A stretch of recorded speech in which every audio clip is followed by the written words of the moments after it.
اعوذ باللہ من الشیطان الرجیم بسم اللہ الرحمن الرحیم۔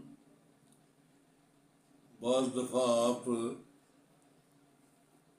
زمانے کے دستور کی باتیں نوٹ کرتے ہیں اور وہ اوورآل زمانے میں ہوتی ہیں۔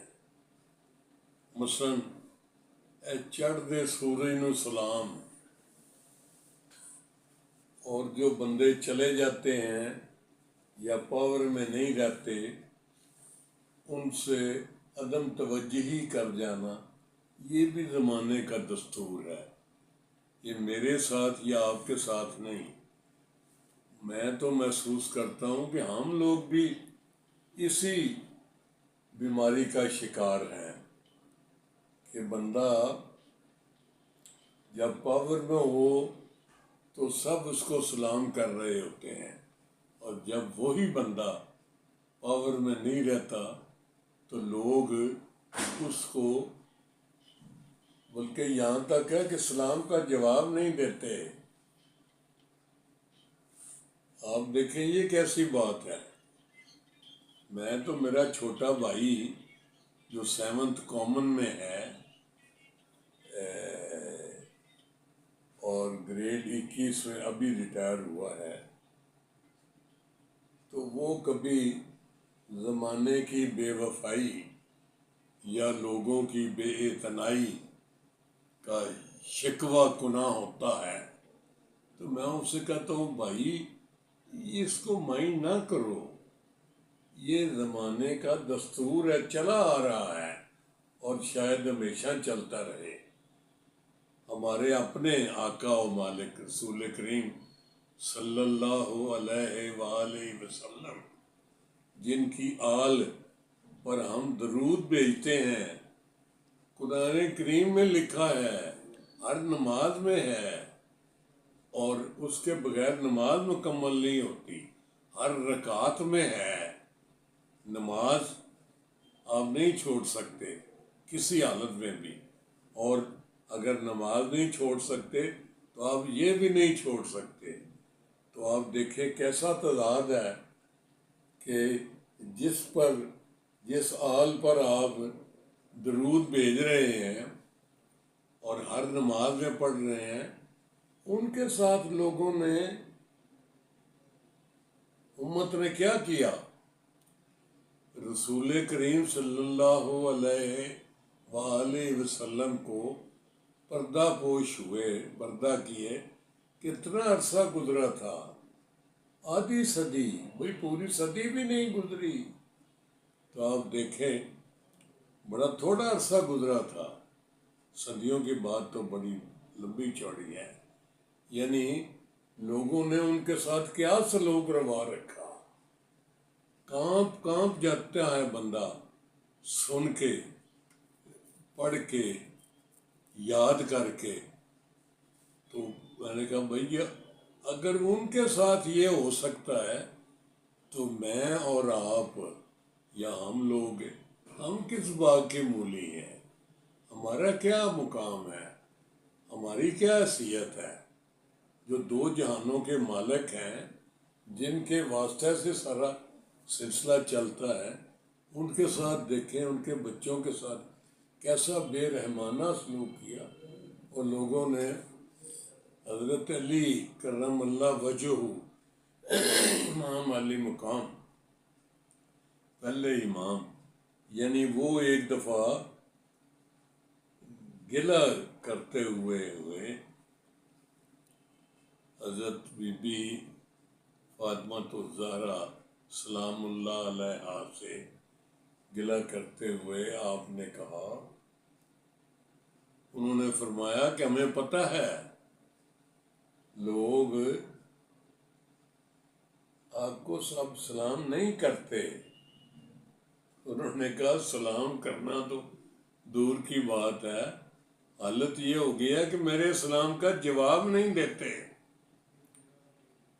اب آپ یہ اندازہ لگائیں، روز آپ دیکھتے ہیں لوگ وہی دنیا والے جو بڑا کر رہے ہوتے ہیں، سلام دعا اور خوشامد وہی پھر منہ پھیر کے چل دیتے ہیں. یہ سب سے زیادہ جو یہ لاگو ہوتی ہے بات یہ ہم لوگوں پر ہے جو سرکاری ملازمت میں جنہوں نے رہی ہے جو عرصہ دراز تک ٹل دی ڈیٹ آف ریٹائرمنٹ.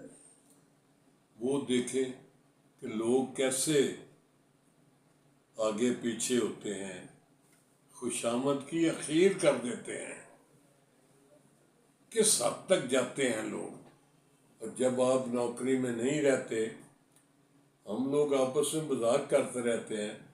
میں نے بھی مقابلے کا امتحان دیا اور اس کے بعد ملازمت کی اور گریڈ 17 سے گریڈ 20 میں جا کے پری میچور ریٹائرمنٹ لی اور اس کو بھی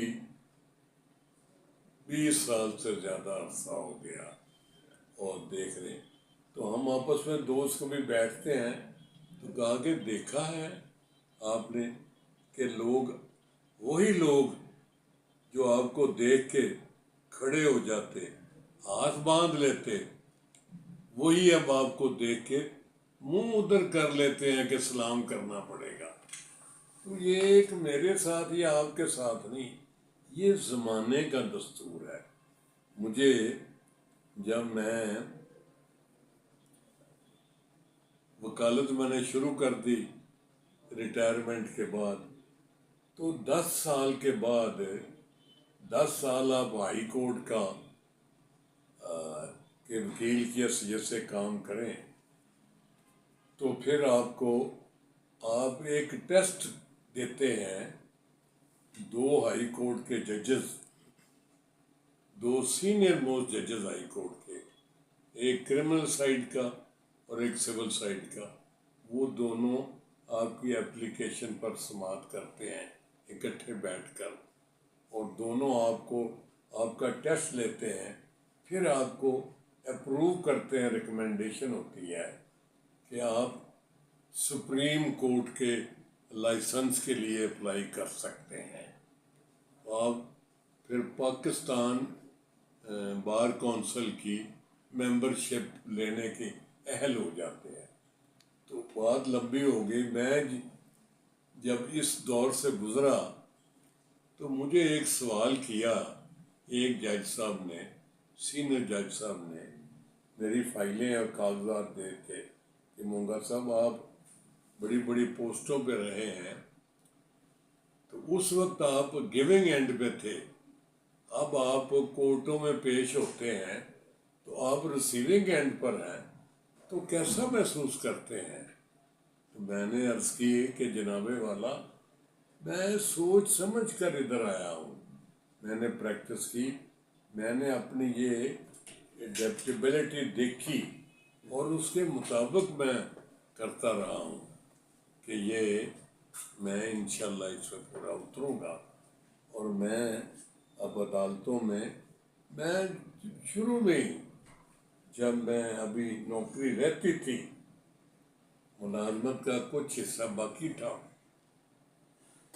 کہ میں نے اندازہ کر لیا کہ اب یہ دن نزدیک آ رہی, اب ریٹائرمنٹ ہو جائے گی, لوگوں کو آپ سے کوئی مطلب نہیں رہے گا, تو پھر آپ کو لوگ اس نگاہ سے نہیں دیکھیں گے, نہ اس طرح آپ کو ٹریٹ کریں گے. تو میں نے کہا جی میں شروع ہی سے سوچ سمجھ کے تو اسی طرح کا میں نے کوئی ایکسپیکٹیشن ہی نہیں رکھی, میں نے پہلے سے یہ اندازہ کر لیا کہ اب لوگ ایسے کرتے ہیں. بڑے بچپن میں کبھی کوئی بڑے بوڑھے مذاق کیا کرتے تھے کہ وہ پٹواری جاتا ہے نا خسرہ گرداوری کرنے. خسرہ گرداوری ہوتا ہے کہ وہ فزیکلی دیکھتے ہیں کہ کون سی کھیت میں فصل کون سی بیجی ہے اور کتنی ہے اور کیا ہے وغیرہ وغیرہ. تو وہ بندہ ساتھ ساتھ ہوتا ہے. تو منشی, پٹواری کو منشی کہتے ہیں, اس نے یہاں پینسل یا قلم لگائی ہوتی ہے, تو وہ لکھتا جاتا ہے بار بار، تو وہ ساتھ ساتھ بندہ، تو پٹواری صاحب جہاں وہ لکھ رہے ہوتے ہیں تو مشہور ہے واقعہ کہ وہ اس کو نا دانے مکئی کے یا کوئی اور بنے ہوئے دانے وہ اس طرح صاف کر کے چھلکے اتار کے پھونک مار کے تو وہ اس کو کھلا رہا تھا۔ وہ پھکا انہوں نے نا پھکے مارتا جا رہا ہے، تو اسی وقت ہی کوئی بندہ آیا، اس نے آگے کہا منشی صاحب تھوڑا تبادلہ ہو گیا ہے۔ تو وہ جو بندہ دانے جو صاف کر کے دے رہا تھا نا، اس کو پھکے مروا رہا تھا، اس نے وہ پھکا اپنے منہ میں مار لیا، یہ سوچتے ہوئے کہ اب یہ تو بدل گیا ہے تو اس کی میں پھر خوشامد کس لیے کروں۔